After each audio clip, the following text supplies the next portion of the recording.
The afternoon sun of Beverly Hills cast long, dramatic shadows across the polished sidewalks of Rodeo Drive. It was the kind of light that made everything look like a movie set, impossibly perfect, impossibly expensive. In the midst of this curated reality walked Jasmine Jordan. At 22, she wore her identity like a comfortable, slightly worn-out jacket. Today, it was a vintage Nirvana t-shirt, artfully ripped jeans, and a pair of her father's classic sneakers. For years, she had navigated a world that wanted to see her only as a reflection of her father's legendary status. Her quiet rebellion was to be aggressively, unapologetically normal. She was a ghost in a city of spotlights, and she liked it that way. Jasmine wasn't just slumming it, she was a genuine enthusiast of things that had nothing to do with basketball. Her passion was cars, a love inherited not from a showroom floor but from hours spent with greasy hands in technical manuals, learning about engine displacement and aerodynamic design. She could talk torque and transmissions with more authority than most of the people who owned the vehicles she admired. Her casual stroll came to a halt in front of a building that seemed carved from a single block of obsidian and glass. Gleaming silver letters above the entrance read, Elysian Motors. It was the kind of place that didn't just sell cars. It curated vehicular masterpieces for the 1% of the 1%. And there, in the center of the showroom, illuminated like a religious artifact, was the Aura EV. It was a brand new, all-electric hypercar, a whisper of the future that only 500 people in the world would ever get to own. Jasmine had devoured every article, watched every video, and dreamed of seeing its carbon fiber chassis in person. Maybe it was curiosity. Maybe it was the rebellious spark that always burned within her. She took a breath and pushed open the heavy glass door.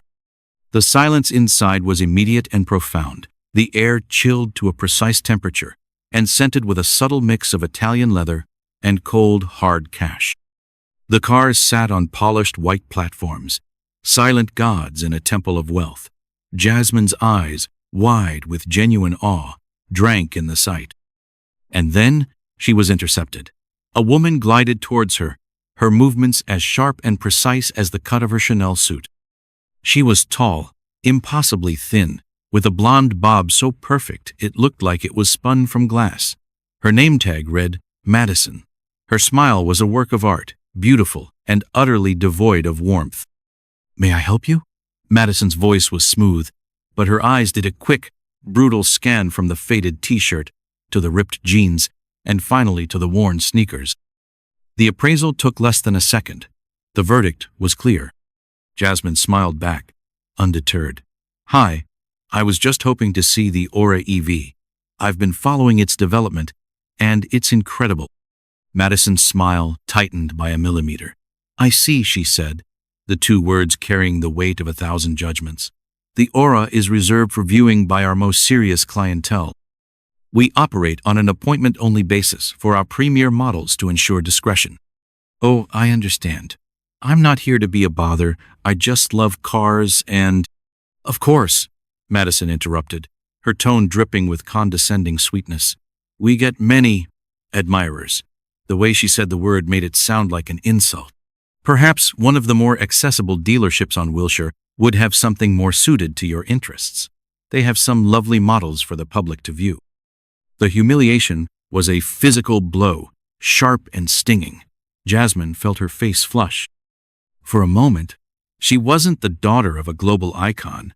She was just a girl in ripped jeans being told she didn't belong.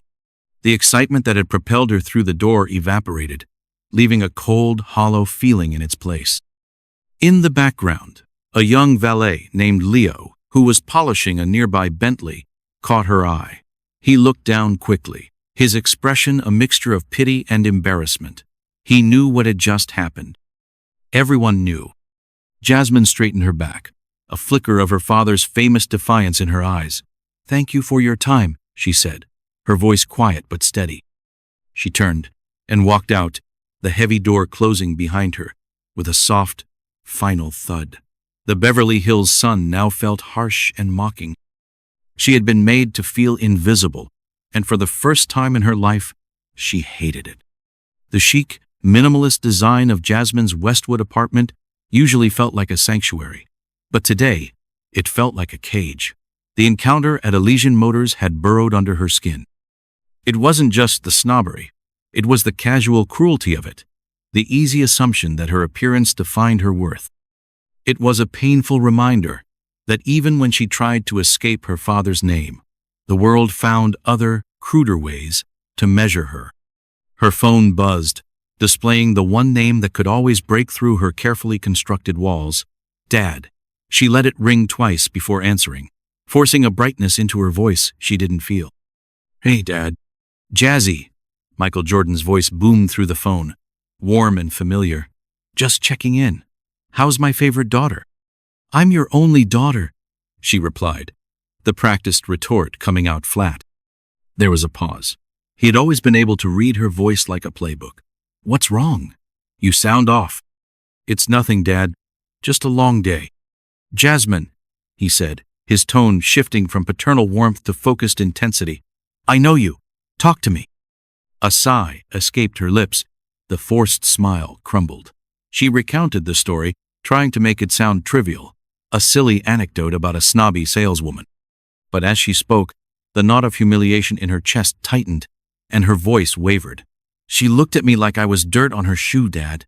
She suggested I go to a cheaper dealership. It made me feel so small." On the other end of the line, in his office overlooking a cityscape, Michael Jordan was silent, but it was a heavy, dangerous silence.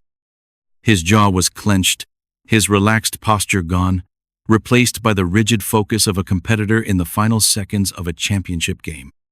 "What was the name of the dealership?" he asked, his voice low and controlled. "Elysian Motors. On Rodeo."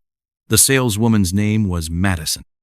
"Elysian Motors," he repeated, the name hardening into a target. He took a slow breath. "This isn't about a car, sweetheart. This is about respect. No one makes my daughter feel small."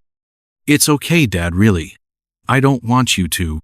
"I love you, Jasmine," he interrupted softly, but with an undeniable finality. "We'll talk soon." The moment the call ended, Michael was already dialing his most trusted advisor.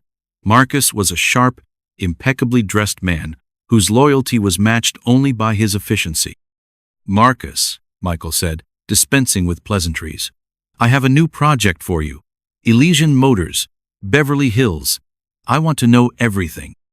The parent company, the CEO, the financials, their celebrity client list. Everything."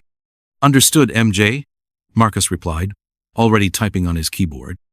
"And Marcus," Michael paused, his gaze fixed on the skyline, "find me a way to buy it. Quietly." A flicker of surprise, quickly suppressed, was the only hint of Marcus's reaction. "The whole dealership?" "The whole brand," Michael corrected. "Every last showroom.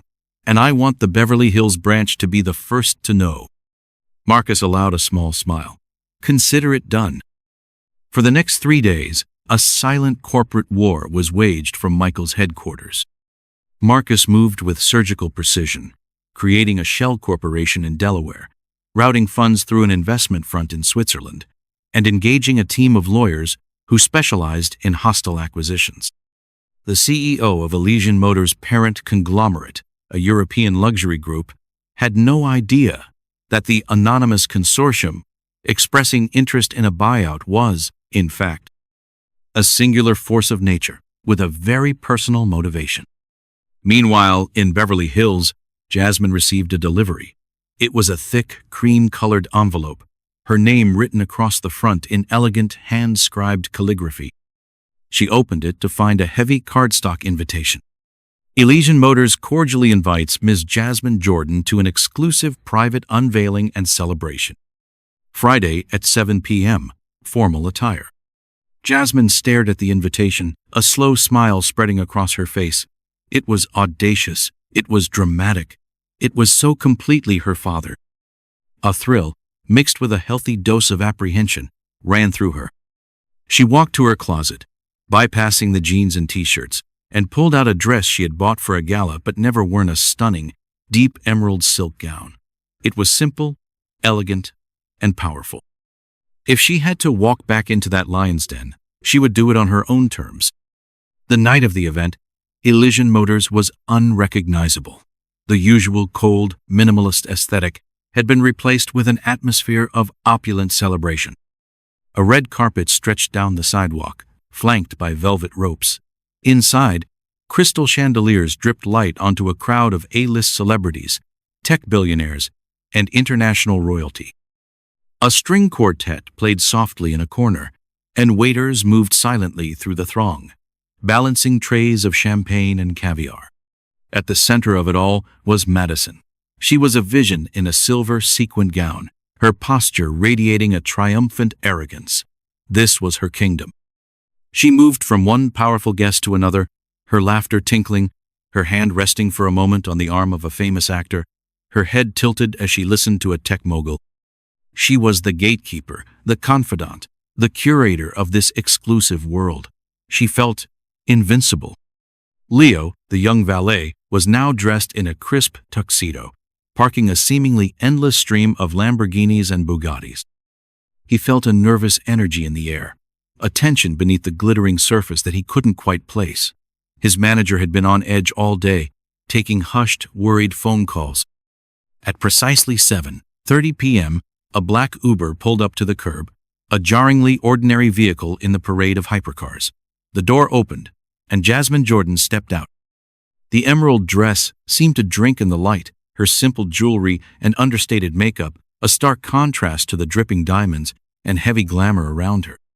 She didn't walk onto the red carpet. She owned it, her steps calm and measured, her gaze level. Madison, deep in conversation with a studio head, saw her enter. A flicker of recognition, then confusion, crossed her face. That dress, that poise, it couldn't be the same girl from the other day. But it was. She excused herself and glided over, her tablet in hand. "Welcome to Elysian Motors," she began, her professional smile plastered on. "May I have your name, please?" "Jasmine Jordan." Madison's fingers flew across the screen. She found the name instantly. It was at the very top of the VIP list, marked with a gold star, a designation so exclusive she hadn't even known it existed. A cold dread, sharp and sudden, pierced through her confident facade. The memory of her dismissive words, of the girl's hurt face, came rushing back. "Ah, of course, Miss Jordan," she stammered, her composure cracking for a fraction of a second. "Welcome. We are so honored to have you." Jasmine met her panicked gaze with a calm, unwavering look. "I was told I'd be welcome this time," she said softly, the words landing with the force of a perfectly thrown punch. Just then, as if on cue, the lights in the showroom began to dim. The string quartet faded to silence. The chatter of the crowd died down, replaced by a murmur of intrigued expectation. A single, brilliant spotlight shot to the top of the sweeping grand staircase that dominated the center of the showroom. A hush fell over the room. Every head turned. Every glass froze halfway to its owner's lips. And then he appeared. Michael Jordan stood at the top of the stairs, dressed in a custom black suit that seemed to absorb the very darkness around him. He wasn't just a man. He was a presence, an icon whose aura of greatness filled the entire space. Even for this jaded crowd of billionaires and superstars, the sight was breathtaking. Madison went completely pale, her hand flying to her throat. The store manager, who had been hovering nearby, looked as though he might faint. Leo, watching from the entrance, felt a grin spread across his face. Michael began to descend the staircase, each step slow and deliberate. He didn't look at the celebrities or the titans of industry. His eyes scanned the room until they found his daughter. He walked straight through the parted crowd, an invisible pathway clearing before him. When he reached Jasmine, he took her hand, a small, proud smile touching his lips. He led her to the center of the showroom, where a nervous staff member handed him a microphone. The spotlight followed them. "Good evening." Michael's voice, deep and resonant, filled the cathedral-like silence. "I imagine many of you are wondering why you're here tonight. You think it's for a new car, or a new marketing campaign." He paused, letting the weight of his words settle. "But we're here because of a story. The story of a young woman who walked into this very dealership a few days ago. His gaze swept the room, finally landing on Madison, who looked as if she were frozen in the beam of a hunter's flashlight. "She didn't come here wearing designer clothes or flaunting her family name," he continued, his voice hardening slightly. "She came here as a true car lover, with a passion for design and engineering, and for that, she was judged. She was dismissed. She was told she didn't belong. By your lead salesperson, Madison." The name hung in the air like a conviction. A wave of gasps and whispers rippled through the crowd. All eyes swiveled to Madison, who looked like she was about to shatter. "This young woman," Michael's voice swelled with a fierce paternal pride that was palpable, "is my daughter." The shock was electric. The crowd stared at Jasmine with a new, dawning respect. Madison dropped her champagne flute. It shattered on the marble floor, the sound unnaturally loud in the tense silence. "My name is Michael Jordan," he said, the statement landing with the force of a thunderclap. "And as of this morning, I am the new owner of Humiliation Motors." The room erupted into a second, even more profound silence. This was no longer a party. It was a public execution. The manager staggered back against a pillar, his face the color of ash. "The problem," Michael said, his eyes locked on Madison with devastating calm, "is not that you didn't know who she was. The problem is that you would have treated her differently if you did. True class shouldn't have to check a person's last name or their bank account before showing respect." He made a subtle gesture. Two imposing security guards moved silently towards the disgraced saleswoman. "You're dismissed." Michael stated not with anger, but with the cold finality of an irrefutable fact. "This brand no longer requires your services." Without another word, a defeated Madison was escorted out a side door, her reign as the queen of Rodeo Drive over. Michael then turned back to the stunned audience. "From this day forward, Humiliation Motors will stand for something different. It will be a symbol of inclusive luxury, where passion is the only appointment you need." His eyes found the young valet standing by the door. "And we're going to need leaders who already understand that mission. Leo," he called out, "I'd like to talk to you about a new role in management." Leo's jaw dropped. A wave of applause started, timid at first, then growing into a thunderous ovation. It wasn't just for the celebrity spectacle. It was an applause of agreement, a recognition that a powerful and necessary lesson had just been taught. In the days that followed, the story went viral. The Humiliation takedown became a global headline, but the real revolution was just beginning. Empowered by the experience, Jasmine launched a social media movement called Worth Beyond Wealth. It became a platform for thousands of young people to share their own stories of being judged on appearances, creating a powerful conversation about authenticity and respect. Humiliation Motors underwent a radical rebranding. The sleek, cold showrooms were redesigned to be more welcoming. The new ad campaign featured not celebrities, but a diverse range of passionate people from all walks of life, with the new slogan, "Passion is the ultimate luxury." Leo, promoted to a senior training manager, helped implement a new company-wide culture based on the principle his new boss had laid out. A week later, Michael and Jasmine sat on the patio of their home, watching the sunset. "You didn't have to buy a whole company, Dad," she said, a playful smile on her face. He looked at her, his expression soft. "I didn't buy a car company, Joss," he replied, his voice filled with a quiet love. "I bought you a microphone."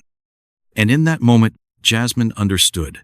What had begun as a moment of painful humiliation had been transformed into the beginning of her own legacy. She was no longer just a reflection of her father's fame.